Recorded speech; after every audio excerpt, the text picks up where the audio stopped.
This is the 2020 Toyota Land Cruiser, a SUV that is engineered to go 300, 400, 500,000 miles with just routine maintenance. Land Cruisers are sold worldwide and labeled as the most reliable, rugged, and off-road worthy SUV being sold today. But how good are they on the road, and can you daily drive it? In this review video, learn everything there is to know about this brand new Land Cruiser so you can decide if it is the right SUV for you.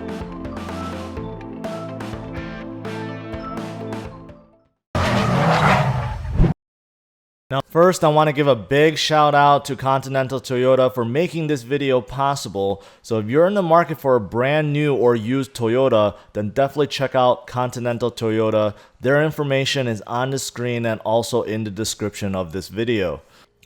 The Land Cruiser is huge from all sides. It's tall, wide, and bold. The center grille in the front is massive and surrounded with chrome, and that chrome leads into the chrome LED headlights. The bottom LED fog lights also are surrounded with chrome. The side profile of the Land Cruiser really hasn't changed since the FJ80 series from the early 90s. Boxy shape, large windows, big roof racks, and tall body panels. The Land Cruiser also stands high with 9 inches of ground clearance. The rear end is dominated by a huge privacy window, chrome Land Cruiser trim piece in the middle, and 2 very large LED taillights. The tailgate has dual openings. The top part is powered and can lift up via remote. The bottom is manual. The bottom tailgate is pretty low, which you can sit on very easily. The bottom tailgate also electronically locks when you close. Inside the trunk, the Land Cruiser is equipped with third row seats, which surprisingly isn't powered for a SUV of this price range. It's a 3-step process to fold down. First, fold down the headrest, then fold down the seat backs, and finally lift up the whole unit sideways. With the seats folded up, there's a good amount of cargo room. However, the seats do take up a lot of space.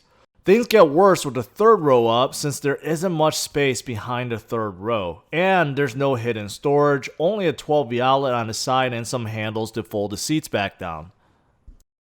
The second row is a bench seat setup, and so is the third row, which means technically the Land Cruiser can seat 8. The dark tan leather looks and feels nice. Passengers in the second row gets vents, climate controls, heated seats, and a single 12V outlet. Unfortunately, no USB ports. The armrest, when folded down, gives you some additional storage space and a pair of cup holders.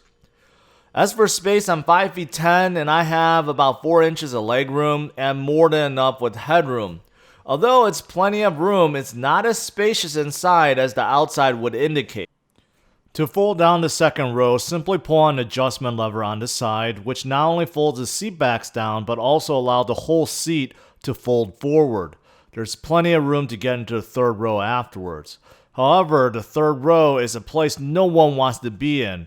The second row cannot slide forward to generate more space in the third row, as you can see here, so I have to sit with my legs sideways to fit. There is, however, a good amount of headroom, and there's plenty of vents. Another surprising thing when back here is you realize there's no straps or levers or buttons to push the second row seats forward. You have to actually stick your hands to the side to pull on the lever for freedom. Moving on to the front, the cabin looks modern with a big 9-inch infotainment screen that is surrounded by a lot of silver accent pieces and black leather. The steering wheel is unique and looks different from the rest of the Toyota lineup. It is covered in wood and leather and feels pretty good in my hands.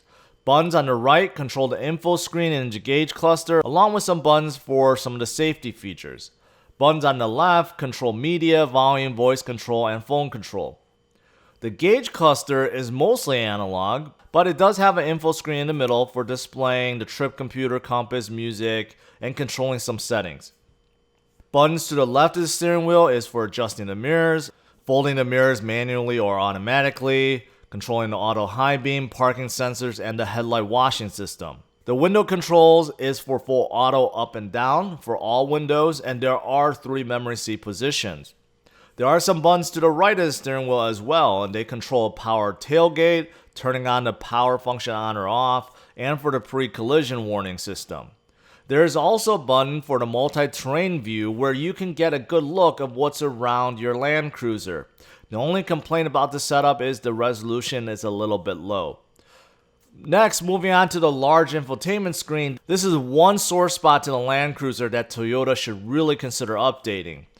The info screen is low resolution, it's slow to respond, and overall this is not a very useful infotainment system. There's no Apple CarPlay nor Android Auto. The good thing is there are some large navigation buttons underneath to navigate with. The climate control features are pretty easy to figure out. Temperature controls are on both sides, along with some defroster options and fan controls. Underneath the climate controls, you have some large knobs for volume and scrolling.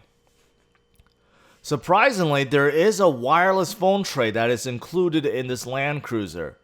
Moving on, underneath you have a button for a heated steering wheel, 3 levels of heat and ventilation for both the driver and passenger. There's also one USB port, and that's the only one you'll find in the entire SUV. Okay, finally we get to some good stuff. You do have a traditional shifter with manual shifting. The Land Cruiser is normally utilizing a full-time 4-wheel drive system, but you can change it to low range when things get dicey out in the terrain. The Land Cruiser has a Torsen limited slip center differential that can distribute power between the front and rear wheels. There's also some buttons here to control the EDC power, which is like sport mode, EDC second, which is to start in second gear when it's slippery out, and a button to turn off traction control. Finally, you have the multi-terrain select and crawl control. Multi-terrain select will basically tune the traction control for different situations, and crawl control will traverse those situations at a set speed. And the multi-terrain monitor shows you what's in front and next to your Land Cruiser while you're traversing those situations. Moving on, you have a manual handbrake, pair of cup holders, a center console with a cool box. It's almost like a mini refrigerator. And on top, you have HomeLink buttons and a regular sunroof. As for engines, there's only one. It's a 5.7 liter V8 pushing 381 horsepower and 401 pound-feet of torque. This is mated to an 8-speed automatic. Alright, it's time to go for a drive. Let's see how this Land Cruiser is on the roads. First impression is, yeah, it's a big SUV. Takes getting used to. On the outside, it looks absolutely huge. Inside, you get that same impression, especially the headroom. There's a ton of headroom in the first row, second row, and even in the cramped third row, you still get plenty of headroom. And you sit high up in the cabin, you sit high up overall, and you get a really commanding view. And combined with everything, you just feel like you're in a big SUV. In terms of quietness, it is very quiet in here. Almost no wind noise, very slight wind noise, and no road noise. I do hear the exhaust, and that's a good thing. It's a V8 engine. Toyota did its best to mask the engine and exhaust note, but you do hear some exhaust note come through, and I actually like that. It's not irritating, it's not very loud, just a throaty V8 whenever you accelerate, and that is a good thing. But outside of that, it's actually really quiet in here. And in terms of how comfortable it is really comfortable, in fact, really comfortable. The suspension in here, soaking up all the bumps, it's like you're driving on the cloud. I mean, it's really comfortable. But when I go back, I'll go over a stretch of freeway that has a lot of bumps and imperfections, and that's usually how I could tell how good a suspension is, at least at soaking up the bumps. I'll let you guys know how that is. Because of how high I sit in the cabin, in these seats, of course they're adjustable, but even default, I could see well past the hood. There's no problems with that. You know, in a lot of full-size SUVs and trucks, that's usually a big pain point. You can't really see over the hood.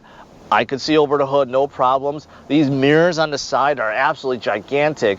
Front windshield, windows, back window are all very big. The only problem is the back window gets covered up. The second row headrest in the middle actually blocks some of the view, and then the two headrests in the third row blocks a lot of the view too. So combined, It blocks almost 50% of the view back there, so you do have to watch out for that.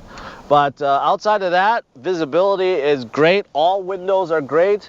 Blind spot over there, almost non-existent, but you do get blind spot monitoring in here and warning, so that's not an issue as well. Now, some of you guys that aren't familiar, you might be wondering what's the difference between a Land Cruiser, which is a full-size SUV, body on frame SUV, and a Toyota Sequoia. Sequoia actually costs less, significantly less, tens of thousands less, and it's actually a bigger SUV. You actually get a lot more space in there. Now, the Land Cruiser is a different animal. This is one of the most over-engineered SUVs of all time. Now, this one I'm driving considered a 200 series, haven't been redesigned for 13 years now. And it's going on its 13th and probably 14th and 15th. Toyota is in no rush to redesign this because it is that good already. From a mechanical perspective, the engine, the 5.7 liter engine, made into this 8-speed automatic, and plus the 4-wheel drive system with a center locking differential, and you also get multi-terrain select, crawl control, all that good stuff. I mean, it is one of the best SUVs that you can buy today to go off-roading, and one that can last pretty much forever. Plus, you also get something called KDSS, which essentially is using electronic dampers to control the sway bar in here. So you've heard of, the Jeeps where they can electronically disconnect the sway bar. This one goes above and beyond that. It doesn't just disconnect it, it can actually adjust it to make sure that if you're making hard turns on the road, right, it'll try to keep your Land Cruiser planted, but if you need a lot of wheel articulation, let's say you're going off-road, it'll help with that as well. So it's kind of like the best of both worlds, and you do get that in this Land Cruiser. All right, let's see how acceleration is.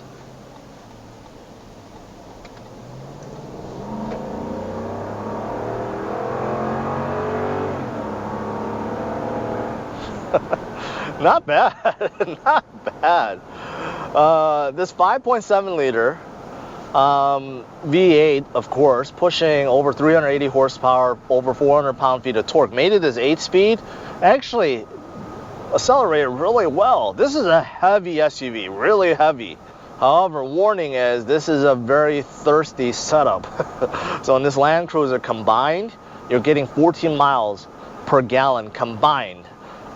Which isn't the greatest. All right, now I'm on that freeway that is actually pretty bumpy, and I'm turning to the middle lane, which is the worst, and you guys can see a lot of patches, dips, imperfections, and the suspension is quite good. It's quite good. I can feel it, but there's not a lot of rattles, not a lot of commotion in here. The suspension is soaking up these bumps really good, and this is a really rough patch. So imagine if it's not a rough patch, how good it is. So this suspension is really good, really good. Now the steering is very heavy, especially for a Toyota, but just overall it is heavy. Now traditionally in the past, Toyotas had really light steering, but over the past few generations, I felt like Toyota has been making the steering a little bit more stiff, adding more heft, and making it more precise. This one is very heavy. Unfortunately though, there's quite a lot of play like you see here. The Land Cruiser is not moving with me doing that. But you do feel it. You do feel it quite a bit. And I do like this better than the Sequoia one, which I felt like there was so much play. It took a lot of effort for me to keep the SUV on the road straight, because I would try to make a little correction and it wouldn't do anything, and I had to overcompensate it most times. I don't get that feeling in here, so this steering is definitely better than, say, what's in a Sequoia. Honestly, when you're looking at tech and amenities, the only thing that's really lacking in here, that's outdated, is the infotainment screen. It is a big 9-inch screen, it's touchscreen, but the interface is dated, and you don't get things like Apple CarPlay, Android Auto. So that is outdated. But if Toyota simply updated that, everything else in here It's pretty modern. All the safety features, you get Toyota Safety Sense, so all the pre-collision braking, your lane keep warnings, your blind spot monitor, all that stuff you get already. And you do get things like heated steering wheel, heated and ventilated seats, you know, all that good stuff. And plus the four-wheel drive stuff, you got this multi-terrain view, this monitor that Toyota only put into a TRD Pro Tacoma recently. That's in here. You get this sophisticated four-wheel drive setup. I mean, everything else in here is really nice. Now, as for brakes, the brakes feel good, although because of the soft suspension, the body does kind of sway when you're braking hard, and I do feel that. The pedal itself is fine, and this big Land Cruiser does come to a stop fairly quickly, but if you do hard braking, you'll definitely feel the body push forward because of the softer suspension. As for trim levels and pricing, there are two trim levels to choose from. You have the base Land Cruiser, which is what I have, starts right at $85,415. And then you have a Heritage Edition, which is actually brand new for this year. Now, with the Heritage Edition, you do get different set of wheels. You also get different colored grille, also a gigantic roof basket, and a few other little cosmetic changes. That one starts at $87,745. Lastly, let's look at the good and bad to this brand new Land Cruiser. Starting with the good, it has rugged and bold exterior looks. It has a high quality and comfortable interior. There's a powerful V8 engine and good acceleration. There's plenty of headroom and legroom in both the first and second row. The four-wheel drive system with the center locking differential, multi-terrain select and crawl control are all great. And finally, the Land Cruiser provides tremendous resale value and overall longevity. As for the bad, there's a few things. Poor fuel economy is definitely one of them. The third row seats is very cramped and just take up a lot of cargo room. The Land Cruiser also has outdated infotainment system. There's only one USB port in an entire SUV. And finally, the Land Cruiser is expensive. It's in the luxury car territory. Overall, I'm giving the brand new Land Cruiser a score of 93. And if you want to see how this ranks among its peers, then check out driversonlyrankings.com. Thanks for watching, guys. Make sure you hit the like, subscribe to the channel, and check out some of these other videos.